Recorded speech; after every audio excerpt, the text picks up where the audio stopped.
నెల్లూరు అంటే నార్కోటిక్స్ హబ్గా మారిపోయింది. నెల్లూరు అంటే నేరాల మయంగా మారిపోయింది. ఇటువంటి పరిస్థితిని ఈరోజు మనం చూస్తామని ఈరోజు కూడా కళ్ళ కూడా అనుకోలే. ఈరోజు నెల్లూరులో ఉన్నటువంటి పరిస్థితి, డ్రగ్స్ కానీ, రౌడీయిజం కానీ, జైళ్ళలో నుంచే క్రిమినల్స్ అంతా కూడా ఇక్కడ నేరాలని ఆర్గనైజ్ చేస్తున్నటువంటి ఈ డేంజరస్ ఎకో సిస్టమ్ని ఈరోజు మనం నెల్లూరు నగరంలో గమనిస్తూ వస్తూ ఉన్నాం. ఇదో విషయం గుర్తుపెట్టుకోవాలా. ఇదే విధంగా కనుక ఇంటెలిజెన్స్ ఫెయిల్ అయితే, ఇప్పుడు ఏ విధంగా అయితే ఇంటెలిజెన్స్ ఫెయిల్ అయిందో, పోలీసు విభాగాలు ఫెయిల్ అయినాయో, భవిష్యత్తులో ఇదే విధంగా కనుక కొనసాగితే నెల్లూరు ఒక నేరాల హబ్గా కానీ, నేరగాళ్ళకి నిలయంగా కానీ ఈ నెల్లూరు మారే ప్రమాదం ఉంది.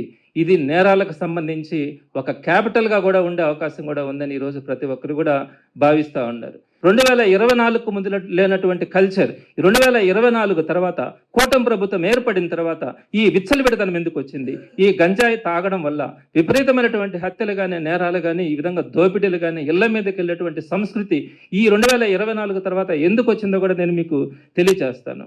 జగన్మోహన్ రెడ్డి గారి గవర్నమెంట్లో దీని మీద మీకు అందరికీ కూడా తెలుసుంటుంది.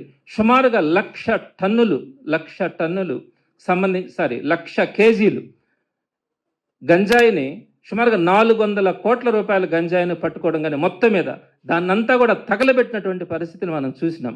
అక్కడ 2 కిలోల 250 గ్రాములతో ఒక పార్సిల్ని తయారు చేస్తూ ఉంటారు.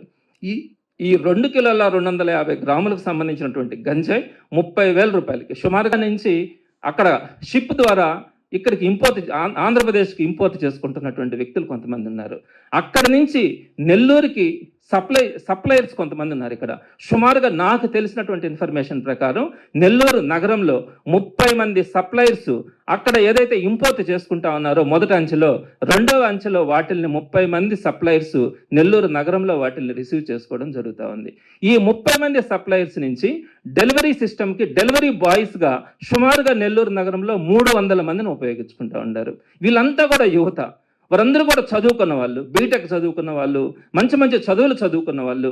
దీనికి సంబంధించి సుమారుగా ఈరోజు నెల్లూరు నగరంలో 6,000 మంది దీనికి బానిసలు అయిపోయినారు. ఒకప్పుడు 2024 ముందు ఎక్కడో ఒక 10 మందో, 20 మందో, 30 మందో ఎక్కడైనా అక్కడక్కడ కనిపించే వాళ్ళేమో. ఈ రోజు పరిస్థితి ఏంటంటే సుమారుగా నెల్లూరు నగరంలో 6,000 మంది యువత బలైపోయినారు.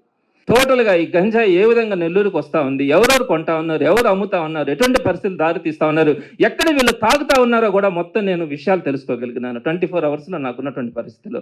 మీకున్నటువంటి పరిస్థితుల్లో నెల్లూరులో టోటల్గా ఈ 300 మందిని క్యాచ్ చేయడం పెద్ద కష్టం కాదు. ఈరోజు అన్ఎంప్లాయ్మెంట్ కానీ, పేదరికం కానీ, మీ చేతగాని ప్రభుత్వం వల్ల ఈరోజు ఎక్కడ కూడా మనీ రొటేషన్ లేక, వ్యాపారాలు లేక, ఎక్కడ కూడా ఉద్యోగాలు కూడా లేక, సరైనటువంటి కూలీ నాలీ లేక, ఈరోజు ఎక్కడ కూడా కన్స్ట్రక్షన్ కూడా సరిగ్గా లేనటువంటి పరిస్థితుల్లో, రియల్ ఎస్టేట్ పడిపోయినటువంటి పరిస్థితుల్లో అనేక మంది వీటన్నిటికీ కూడా రోడ్డును పడి వాళ్ళకి దైనందిక జీవితం కూడా గడవక ఈ డ్రగ్స్కి కానీ, లేకుంటే వాళ్ళు ఇచ్చేటువంటి చీప్ లిక్కర్లకు కానీ అలవాటు పడిపోయి ఆ డబ్బుల కోసం, ఆ 300 రూపాయల కోసం పీకల కోసైనా సరే ఆ 300 రూపాయలు సంపాదించుకొని తీసుకెళ్లి డ్రగ్స్ తాగే పరిస్థితిని ఈరోజు మనం నెల్లూరులో చూస్తా ఉన్నాం.